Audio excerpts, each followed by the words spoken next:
Assalamualaikum warahmatullahi wabarakatuh. Yang terhormat Bapak Dosen Dr. Ali Murtodo, MSI, selaku dosen pengampu mata kuliah pengantar studi Islam.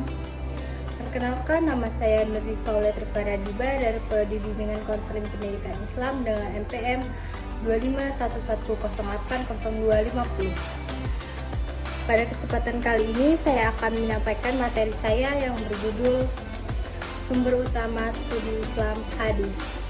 Jika dalam penyampaian nanti terdapat kekurangan, saya mohon maaf yang sebesar-besarnya. Baik, tanpa berlama-lama, saya akan memulai presentasi saya. Mohon perhatian dan izin untuk memulai. Pengertian hadis. Hadis adalah segala sesuatu yang disandarkan kepada Nabi Muhammad SAW, baik berupa perkataan, qauliyah, perbuatan, fi'liyah, maupun persetujuan beliau terhadap suatu tindakan, takriyah. Hadis menjadi sumber ajaran Islam kedua setelah Al-Quran, berfungsi menjelaskan, menafsirkan, serta memperjelas hukum-hukum yang terdapat dalam Al-Quran. Melalui hadis, umat Islam memperoleh contoh nyata bagaimana ajaran Islam diterapkan dalam kehidupan sehari-hari. Karena itu, memahami hadis berarti juga memahami cara hidup Rasulullah sebagai teladan seluruh umat manusia. Kedudukan hadis dalam Islam. Kedudukan hadis sangat penting dalam Islam karena berfungsi sebagai penjelas, bayan terhadap ayat-ayat Al-Quran yang sifatnya umum. Tanpa hadis, banyak perintah dalam Al-Quran yang sulit dipraktikkan secara detail. Hadis memiliki 3 fungsi utama. Yang pertama, bayan tafsir, yaitu menjelaskan isi Al-Quran. Yang kedua, bayan tasyri', yaitu menjelaskan hukum baru yang tidak disebutkan langsung dalam Al-Quran. Dan yang terakhir, yang ketiga, bayan takkid, yaitu menegaskan kembali hukum yang telah ada. Dengan demikian, hadis bukan hanya pelengkap, tetapi juga penopang utama dalam sistem hukum dan kehidupan umat manusia. Kualitas dan klarifikasi hadis. Untuk memastikan keaslian dan kebahasaannya, hadis diklarifikasikan berdasarkan kualitas sanad dan perawinya. Yang pertama ada sahih, yaitu sanad bersambung. Perawinya adil dan kuat hafalannya. Yang kedua, hasan, yaitu hampir seperti sahih, hanya sedikit lebih lemah dalam hafalan. Yang terakhir ada dhaif, yaitu lemah karena cacat dalam sanad atau perawi. Penilaian kualitas hadis sangat penting. Semakin kuat sanadnya, semakin tinggi pula nilai kebahasaannya dalam penetapan hukum Islam. Hadis sebagai sumber tasyri' atau hukum Islam. Hadis berperan penting sebagai sumber hukum Islam, tasyri', setelah Al-Quran. Banyak perintah agama yang tidak dijelaskan rinci di dalam Al-Quran, tetapi diperjelas melalui hadis. Contohnya, tata cara sholat, ketentuan zakat, puasa, dan ada pergaulan sosial. Selain itu, hadis juga menjadi pedoman dalam bidang muamalah, pernikahan, dan hubungan sosial antar manusia.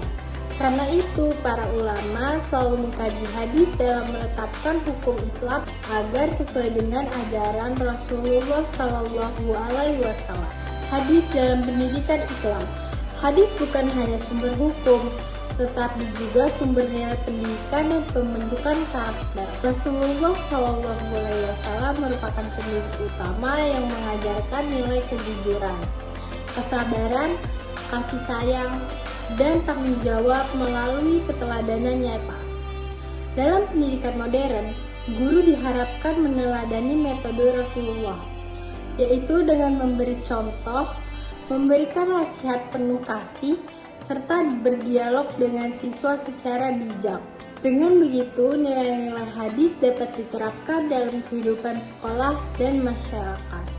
Strategi pembelajaran Al-Quran dan hadis. Pembelajaran hadis di lembaga pendidikan memerlukan strategi yang menarik agar siswa memahami maknanya secara kontekstual. Beberapa strategi yang dapat diterapkan antara lain Pendekatan kontekstual menghubungkan isi hadis dengan kehidupan sehari-hari.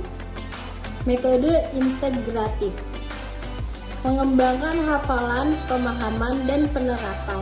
Pemanfaatan media digital agar siswa lebih tertarik dan aktif. Dengan pendekatan ini, pembelajaran hadis tidak hanya bersifat teoritis, tetapi juga membentuk sikap dan perilaku Islami. Hadis dalam perspektif pendidikan Islam. Hadis mengandung nilai-nilai pendidikan yang mencakup 3 ranah utama. Yang pertama, kognitif, pemahaman terhadap ajaran Islam. Yang kedua, afektif, yaitu pembentukan sikap dan nilai-nilai keislaman.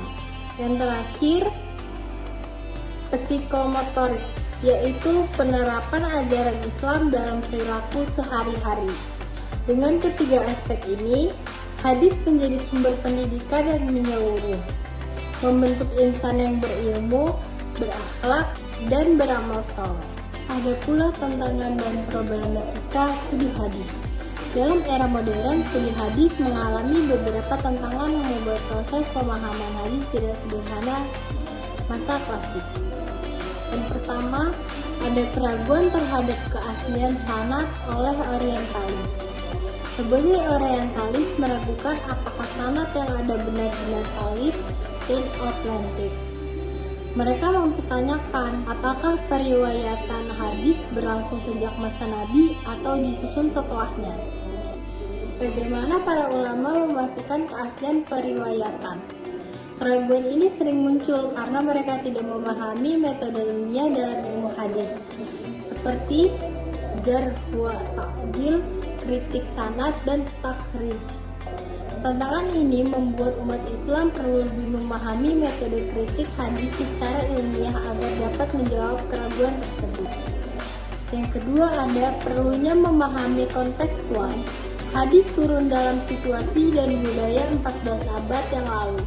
Beberapa hadis tidak bisa diterapkan secara kaku karena memiliki konteks khusus seperti adat masyarakat Arab saat itu, kondisi sosial tertentu, atau situasi yang hanya berlaku pada masa Nabi.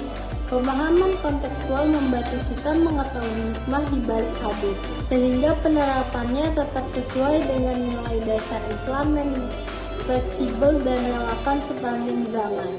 Ada juga tantangan integrasi hadis dalam kurikulum pendidikan modern. Hadis sering dipelajari hanya sebatas hafalan, belum menjadi pikiran pengembangan karakter dan etika dalam kehidupan sehari-hari. Tantangannya adalah mengintegrasikan hadis ke dalam pendidikan modern dengan metode yang menarik, seperti pembelajaran berbasis studi khusus, diskusi konteks zaman sekarang, dan pemanfaatan teknologi digital. Studi hadis menghadapi tantangan dari segi keilmuan dan penerapannya. Namun, perkembangan metodologi modern justru membuka peluang untuk mengkaji hadis dengan lebih kritis, ilmiah, dan relevan. Relevansi hadis dalam kehidupan modern. Meskipun hadis berasal dari masa yang sangat lama, ajarannya tetap relevan untuk kehidupan modern. Hal ini karena hadis tidak hanya berisi aturan ibadah, tetapi juga mengajarkan nilai-nilai moral, sosial, dan spiritual yang dapat diterapkan sepanjang zaman. Yang pertama, ada hadis mengajarkan nilai moral dan karakter universal. Hadis tidak terkait oleh ruang dan waktu karena nilai yang dibawanya merupakan kebutuhan setiap manusia, seperti keadilan, yaitu dalam dunia kerja, pergaulan, hingga penggunaan media sosial. Ada kejujuran, yaitu penting dalam setiap aktivitas termasuk dalam bisnis dan interaksi sehari-hari. Ada tolong-menolong dan empati, yaitu mendorong kita peduli pada sesama, bukan hanya fokus pada diri sendiri. Tanggung jawab, yaitu baik sebagai pelajar, pekerja, maupun anggota masyarakat. Contoh hadisnya seperti, sebaik-baiknya manusia adalah manusia yang paling bermanfaat bagi manusia lainnya. Hadis ini sangat relevan dengan tuntutan zaman modern yang menekankan etika sosial dan kepedulian terhadap lingkungan sekitar. Artinya, keberhasilan seseorang tidak hanya diukur dari prestasi pribadi, tetapi dari seberapa besar manfaat yang ia berikan kepada orang lain. Selanjutnya, pemahaman kontekstual menjadikan hadis lebih aplikatif. Hadis turun dalam konteks budaya Arab saat itu. Namun, esensi ajarannya bersifat fleksibel untuk diterapkan dalam berbagai situasi zaman sekarang. Contoh penerapan kontekstual. Yang pertama, hadis tentang kebersihan sebagian dari iman. Ini dipahami bukan hanya menjaga tubuh saat ibadah, tetapi juga kebersihan lingkungan dan pola hidup sehat. Yang kedua, hadis tentang menuntut ilmu. Sekarang mencakup belajar teknologi, literasi digital, dan pengembangan diri sepanjang hidup. Jadi, hadis bukan sebatas teks, tetapi petunjuk hidup yang bisa disesuaikan dengan kebutuhan zaman. Hadis memiliki fungsi penting dalam Islam, yaitu menjelaskan ayat Al-Quran, memberikan contoh praktik ibadah dan akhlak Rasulullah, menjadi tuntutan dalam menentukan keputusan dalam kehidupan.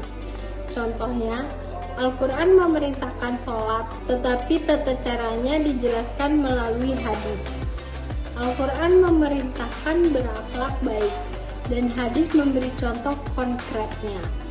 Ini menunjukkan bahwa tanpa hadis, banyak ajaran Islam tidak bisa dipraktikkan secara lengkap, membentuk karakter dan memperkuat keimanan.